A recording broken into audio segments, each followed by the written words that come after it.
C'est l'histoire d'une maison. Elle est très grande et elle accueille tout le monde. La porte est grande ouverte, du lundi au samedi. Pour la construire, plein d'habitants se sont retroussés les manches pour donner vie à cette idée.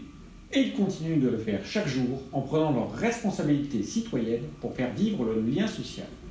Concrètement, quand on rentre dans cette maison, on voit d'abord toutes les propositions d'activités et de services, construites pour répondre aux attentes exprimées par les habitants selon leur territoire, leur réalité et leurs envies. C'est pour ça qu'il n'y a pas deux centres sociaux qui se ressemblent. Souvent, il y a une ou des crèches, 51 en tout dans le Rhône et la métropole. Certaines s'investissent sur l'accueil du handicap, d'autres sont labellisées crèches AVIP, favorisant l'insertion ou la formation des parents. Presque toujours, des accueils de loisirs sont organisés pour les plus de 4 ans et des projets sont montés avec les jeunes. Pour eux, il y a aussi de l'accompagnement à la scolarité et plein d'autres propositions adaptées à leur âge pour les faire grandir.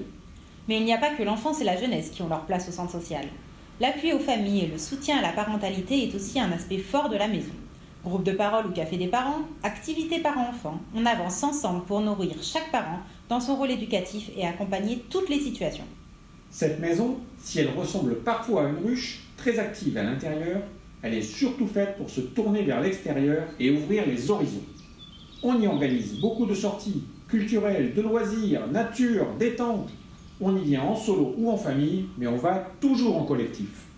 Mais s'évader ne fait pas tout. Pour répondre aux problématiques d'un grand nombre, le centre social assure aussi la tenue de permanence d'accès aux droits, avec par exemple des écrivains publics, de l'aide administrative ou des espaces numériques pour s'approprier les outils et les démarches.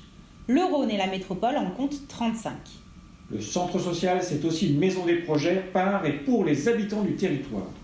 On y accompagne des projets collectifs, 21 jardins partagés, plus de 350 fêtes et événements de quartier par an, près de 175 projets concrets d'économie circulaire, café d'autoréparation, réseau d'échange, boîte à partage, ateliers manuels, création et récup.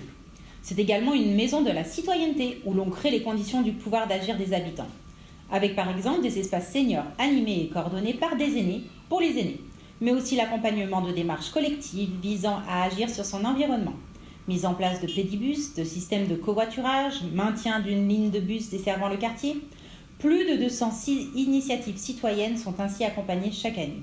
L'engagement est au cœur de cette maison, avec plus de 60 bénévoles en moyenne dans les 77 centres sociaux du territoire. Toutes ces maisons ont des fondations communes sur lesquelles elles ont été bâties et vivent au quotidien. La première fondation, c'est la participation active des habitants. Au centre social, on part toujours de ce qu'expriment les habitants et de leur situation de vie. On imagine, on construit et on fait avec. Et puis on fait ensemble, dans un collectif, parce qu'on est convaincu que tout le monde a des richesses à apporter au groupe. La deuxième fondation de cette maison, c'est l'éducation populaire. Au centre social, on cherche à donner à tous les moyens de comprendre le monde qui nous entoure, en vue de pouvoir agir dessus et ainsi contribuer à une société plus juste. À travers l'exercice de cette citoyenneté, chacun s'épanouit et grandit.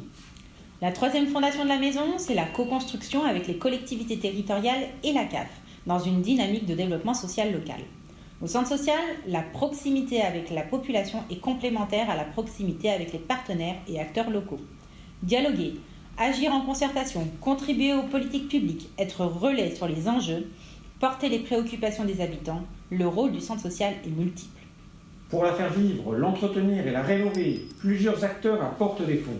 La CAF à hauteur de près de 40%, les collectivités locales également à hauteur de 40% et une pluralité d'autres sources pour les 20% restants. Chaque centre social rédige un projet social et un projet famille qu'il renouvelle tous les 4 ans, ce qui permet à la CAF de délivrer son agrément centre social. Fruit d'une concertation avec les habitants, les partenaires locaux et les collectivités locales, ce projet social constitue une clé de voûte dans l'architecture de la maison.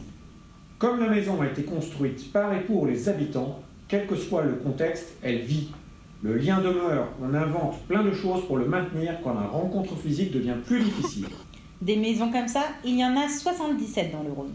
La Fédération des centres sociaux les accompagne, anime le réseau et le représente. Au total, ils rassemblent 5400 bénévoles, 4200 professionnels et 75 000 habitants. Un centre social, c'est tout cela. Un lieu de vie et de projet, un espace de convivialité et de citoyenneté, un partenaire des acteurs du territoire et bien plus encore. Alors, on se retrouve quand au centre social ?